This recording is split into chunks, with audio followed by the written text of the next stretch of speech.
آپ کی پہچان کا بھی خالق ہے، آپ کے وجود کا خالق ہے۔ اب اس کے بنائی ہوئی چیزوں کو اگر کمی نکالو، کسی کو نیچا سمجھو، کسی کو اونچا سمجھو، کسی کو اچھا سمجھو، کسی کو برا سمجھو، کسی کو اپنے برابر کا سمجھو، کسی کو اپنے سے کم سمجھو، تو پھر بنانے والے کی شان میں توہین ہوگی۔ کسی بیمار کو دیکھ کر بیماری کا تانا دو، کسی کمزور غریب کو دیکھ کر غریبی کا تانا دو، کسی مجبور کو دیکھ کر مجبوری کا تانا دو، تو یہ مجبوری اس نے اپنے خریدی میں نہیں ہے، یہ اس پر رکھی ہوئی ہے، دی ہوئی ہے کسی نے۔ یہ غریبی، یہ غربت، یہ مرض، یہ پریشانی کسی نے دی ہے، اور جس نے دی ہے وہ یہی کہتا ہے کہ اس نے پریشانی دی ہے، آسانی بھی وہی دیتا ہے، مرض دیا ہے، شفا بھی وہی دیتا ہے، کمزوری دی ہے، طاقت بھی وہی دیتا ہے۔ اب اس کی دی ہوئی کمزوری کا اگر کوئی تانا دیتا ہے تو کتنا برا لگتا ہوگا، لگے گا کہ نہیں لگے گا؟ کسی کی غربت کا، کمزوری کا، بیماری کا، اس کے کسی اور دوسری چیز کا تانا دینا، یہ مسلمانوں کا شیوا نہیں ہے، کلمہ پڑھنے والوں کا طریقہ نہیں ہے۔ سمجھ میں آئی بات؟ تو یہ تو ہو گئی الحمدللہ رب العالمین، تمام تعریف اللہ کے لیے۔ تو اب اس کی بنائی ہوئی، اب تیسری بات اللہ نے فرمایا تمام تعریف اللہ کے لیے، اب اس کی بنائی ہوئی چیزوں کی تعریف کرو گے تو اسی کی تعریف ہوگی کہ نہیں؟ اور اگر اس کی بنائی ہوئی چیزوں کی برائی کرو گے تو برائی کس کی ہوگی؟ اس کی برائی ہو نہیں سکتی، وہ تو کہہ رہا ہے صرف تعریف ہی تعریف ہے۔ تو برائی کر کے آپ کو کوئی فائدہ نہیں ہوگا، کیونکہ اس کی تو ہو نہیں پائی، اس کی ہو پائی، تو ایسا کام کرو جو اس کی ہو سکے۔ برائی چھوڑ کر تعریف کرو، کہ برائی کرو گے تو اس کی برائی نہیں ہوتی، مگر تعریف کرو گے تو اس کی تعریف سبحان اللہ سبحان اللہ، واہ واہ واہ واہ واہ، آئی سمجھ میں بات؟ بے شک اس کی بنائی ہوئی چیزوں کی برائی کرو گے تو اس کی برائی نہیں ہوگی، لیکن تعریف کرو گے تو تعریف ہو جائے گی۔ تو وہ کام کرو جو ہو جاتا ہے، جو کام ہو نہ سکے وہ کیوں کرتے ہو؟ اور الٹا نہ تو وہ کام ہو سکا، نہ خدا ہی ملا، نہ مثالے سے نہ ادھر کے رہے نہ ادھر کے رہے، نہ تو برائی ہو پائی، نہ کچھ نہیں پایا، الٹے جہنم میں اور چلے گئے، گناہ اور لکھ گیا، برائی اور آ گئی، وہ برائی لوٹ آئی۔ اور چوتھی چیز سنو، جو بھیجو گے وہی لوٹے گا۔ اس نے کہہ دیا کہ میں اپنے بندے کے گمان کے ساتھ ہوں، جیسا مجھے سوچ لو، مجھے رحمان و رحیم تصور کرو، میں تمہارے ساتھ وہی معاملہ کروں۔ تم مجھے کمزور سمجھ لو تو تمہارے ساتھ کمزوری ہو جائے گی، چھوٹا سمجھ لو تو تمہارے ساتھ چھوٹا ہو جائے گا، بڑا اور طاقتور سمجھو گے تو تمہارے ساتھ طاقت اور قوت رہے گی، جو سمجھ لو۔ تو تم نے تعریف کی اس کی، دنیا میں تمہاری تعریف، برائی کرو گے دنیا میں برائی ہو جائے گی۔ اس دنیا میں سب سے زیادہ تعریف معلوم ہے کس کی ہوئی؟ کس کی؟ ہمارے اور آپ کے آقا کی۔ کیوں ہوئی؟ کیونکہ آپ سے زیادہ اللہ کی تعریف کوئی کر نہیں سکا، سب سے زیادہ تعریف کرنے والے نے تعریف کی، خدا سے سب سے زیادہ تعریف۔ نعرہ تکبیر، نعرہ رسالت، نعرہ غوث، حضور تاجدار اہل سنت، خطیب ہندوستان زندہ باد۔ واہ واہ واہ۔ اب سوچو اس ٹھنڈ کے موسم میں، خراب موسم میں، شدت کے موسم میں، یک بستہ ٹھنڈ کے موسم میں اپنے پیر کی تعریف کرنے بیٹھے ہو۔ اب سوچو کہ اپنی زندگی میں تاجدار اہل سنت نے کیسی حمد و ثنا کی ہوگی، اپنی زندگی میں اللہ کی حمد بیان کرتے رہے۔ آج یہ صلہ ملا ہے کہ ٹھنڈ کا موسم ہے، بارش ہو رہی ہے، اوس برس رہی ہے، مگر ان کے مرید ان کی تعریف کریں، انہوں نے اللہ کی تعریف کی۔ آج دنیا میں کر رہی کہ نہیں؟ اتنے خراب موسم میں جشن سجا لیا، اتنے خراب موسم میں لوگ اپنے گھر میں جو ہے وہ دعوت نہیں کرتے مہمانوں کو۔ سردی کا موسم ہے، کہاں بلائیں گے، کہاں بٹھائیں گے، کہاں کھلائیں گے؟ آپ نے اتنا بڑا جشن سجا لیا، اور نہ صرف نیتھو کے بلکہ علاپور سے لوگ آئے ہوئے ہیں، رمضان پور والے بیٹھے ہوئے ہیں، یہ کہاں گے افتخار بیٹھے ہوئے ہیں، بچلئی والے بیٹھے ہوئے ہیں، پورا علاقہ جمع کر لیا ہے آپ نے۔ کس کے نام پر؟ کس کے نام پر؟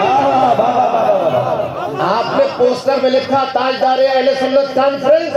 آپ کو اندازہ نہیں کتنا بڑا عنوان تھا کہ اگر اس کی تشہیر ہو جاتی تو نہ صرف بدایوں ضلع کی بات محدود نہ رہتی، دوسرے صوبے سے بھی لوگ آتے۔ بے شک بے شک بے شک، سبحان اللہ سبحان اللہ، واہ واہ واہ واہ۔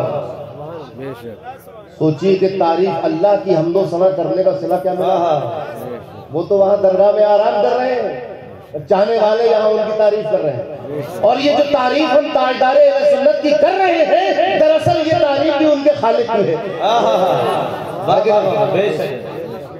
تاجدار اہل سنت کی تو ہم تعریف کیا کریں؟ اتنا سمجھو کہ اگر یہ کہو کہ ہمارے پیر جبل استقامت ہے تو غلط نہیں ہوگا، بحر سخاوت ہے تو غلط نہیں ہوگا، غوث اعظم کی کرامت ہے تو غلط نہیں ہوگا۔ نعرہ تکبیر، نعرہ رسالت، نعرہ غوث، نعرہ غوث، کرامت غوث اعظم، حضور تاجدار اہل سنت، جانشین حضور تاجدار اہل سنت۔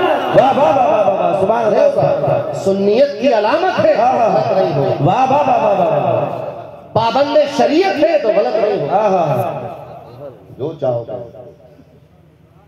الحمدللہ ایسے پیر کا دامن ہمیں مل گیا جس کو اس کے پیر چاہتے ہیں، پیران پیر چاہتے ہیں، سلطان الہند غریب نواز چاہتے ہیں، شمس ماریرہ چاہتے ہیں، رسول اللہ صلی اللہ علیہ وسلم چاہتے ہیں۔ واہ واہ واہ، تاجدار اہل سنت نے ایک شعر میں، نعت کے شعر میں کہا تھا کہ یہ تو بس ان کا کرم ہے جو بلا لیتے ہیں، یہ تو بس ان کا کرم ہے جو بلا لیتے ہیں، ورنہ سالم میں لگا کون سا سرخاب کا پر، یہ تو عاجزی اور انکساری تھی، مگر ایسے سرخاب کے پر لگے ہوئے تھے کہ اس کائنات میں ہم نے کسی دوسرے میں نہیں دیکھا۔ بے شک حضور تاجدار اہل سنت، فخر قادریت، محبوب غوث اعظم کی شان لوگ سمجھ نہیں سکتے، نہ انہوں نے کبھی پسند کیا۔ ان کی زندگی میں تو اگر کوئی شعر ان کی شان میں پڑھتا تھا روک دیتے تھے، کہتے تھے غوث پاک کی منقبت پڑھو، اچھا میاں کی منقبت پڑھو، نعت کا شعر پڑھو، میرا عرس تھوڑی ہو رہا ہے جو میرے شعر پڑھ رہا ہے، روک دیتے تھے۔ مگر کیا شان تھی ہمارے پیر و مرشد کی، یہ تو خیر قیامت کے دن پتہ چلے گا۔ ہم کیا بیان کریں گے شان ان کی، بس اتنا سمجھتے چلو کہ جس پر نظر پڑ گئی ان کی ایک محبت کی، اسے شہید بغداد عالم ربانی۔ نعرہ تکبیر، نعرہ رسالت، نعرہ غوث، کرامت غوث اعظم، محبوب غوث اعظم، شہید بغداد۔ واہ واہ واہ، وہ تو جس تاجدار اہل سنت نے جس پر کر دیا، آج اس کی مثال دنیا میں نہیں ملتی۔ لوگ کہتے ہیں کوئی توڑ کہتا ہے، کوئی کرن کہتا ہے، مگر ماننے پہ ہندوستان مجبور ہے کہ شیخ حسین الحق جیسا عالم ہم نے بے شک بے شک، ویسا مرد مجاہد نظر سے نہیں گزرا، وہ عالم ربانی، وہ محدث بدایونی کہ جس کے علم کا شورا یہاں سے لے کر بغداد تک پھیلا۔ بے شک بے شک، کس کی نظر تھی؟ تاجدار اہل سنت کی نظر تھی۔ تو پہلے تو شہید بغداد کو سمجھو، اس کے بعد تاجدار اہل سنت کی طرف۔ ابھی تو دنیا اسی میں گم ہے کہ شہید بغداد کا مقام کیا ہے۔ معلوم ہے مقام کیا ہے ان کا؟ ان کا مقام یہ ہے کہ غوث اعظم کا روضہ دیوار کے اس طرف ہے اور عالم ربانی کا روضہ مدار کے اس طرف، دیوار کے اس طرف ہے، بیچ میں ایک دیوار ہے۔ جب سورج اگتا ہے تو غوث اعظم کے گنبد کا سایہ شہید بغداد کی۔ واہ واہ واہ واہ واہ، سبحان اللہ سبحان اللہ۔ اب کسی غلاف کی ضرورت نہیں رہی، اب تو وہ سایہ ان کے اوپر پڑ رہا ہے کہ جس کے اوپر وہ سایہ پڑ جائے وہ قطب الاقطاب ہو جاتا ہے، غوث الغواص ہو جاتا ہے، محدث اعظم ہو جاتا ہے، ولی الاولیاء ہو جاتا ہے، جس پر وہ سایہ پڑ جائے۔ واہ واہ واہ واہ واہ واہ، اس کا سایہ ہے، اس کا سایہ کہ جس کے کندھے پر، جس کے دوش مبارک پر نبی کریم کا قدم رکھا۔ واہ واہ واہ واہ، سبحان اللہ سبحان اللہ، جس کے پشت مبارک پر نبی کریم کا قدم رکھا ہوا، جو سلطان الاولیاء ہے، جس کے گھر کے چوری کرنے والے چور بھی ولی، واہ واہ واہ واہ، جس کی گلی میں ٹہلنے والا کتا بھی شیر سے زیادہ۔ نعرہ تکبیر، نعرہ رسالت، نعرہ غوث، شہید بغداد۔ اس بارگاہ بے کس پناہ میں ہندوستان کے کسی آدمی کا نام اگر مشہور ہوا تو ایک نام شیخ سالم۔ شہید بغداد وہاں دفن ضرور ہے مگر ان کی پہچان یہ ہے کہ یہ شیخ سالم کے بیٹے ہیں.